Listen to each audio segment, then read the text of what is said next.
Welcome back to Sports Illustrated's College Hoops Weekly. I'm your host, Claudette Montana, joined by SI college basketball writer Kevin Sweeney to give us a weekly recap of the top headlines in college hoops. Kevin, what stood out to you this week?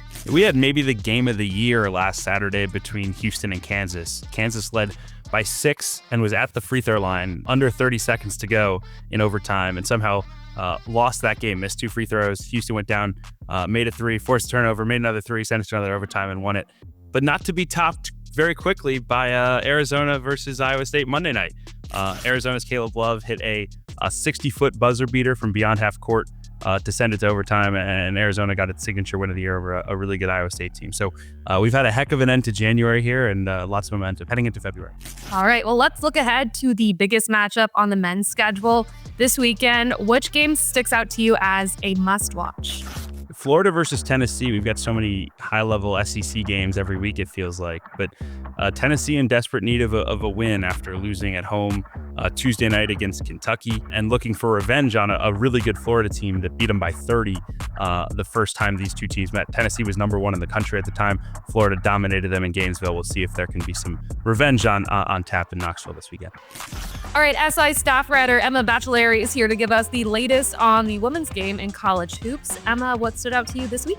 I've been watching Tennessee. This has been a rough stretch for them. They've lost 5 of their last 7, but at the same time, all 5 of those losses were super close by an average of just 3 points, all of them against tough opponents. This is still the leading scoring team in the country. I'm still pretty optimistic about Tennessee. And another thing to watch with them is that, Coach Kim Caldwell had her baby and she was right back on the sideline just a week after giving birth, which is kind of crazy. But, she clearly believes in this team. I think even with this recent rough stretch, I think we're going to see them hosting tournament games come March. I think they're a top 16 team still. That is pretty crazy about Coach Caldwell. Superwoman she is. All right, top game to look forward to this week.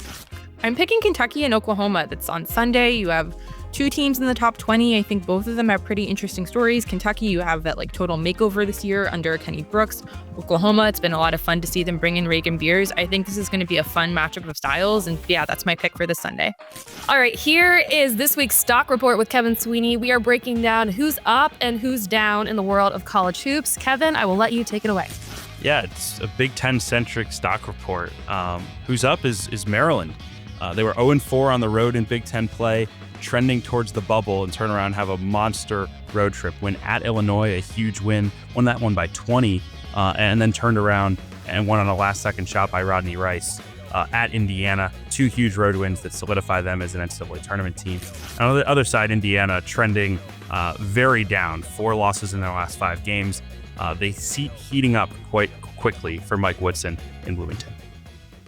All right, here is this week's stock report with Emma Baccellieri. We are breaking down who's up and who's down in the world of college hoops. Emma, who you got? Going up, I have Florida State. They pulled off a nice upset win against UNC. And we also have Tanaya Latson has been leading the country in scoring for most of this year, and she's still right back at it. Pretty impressive.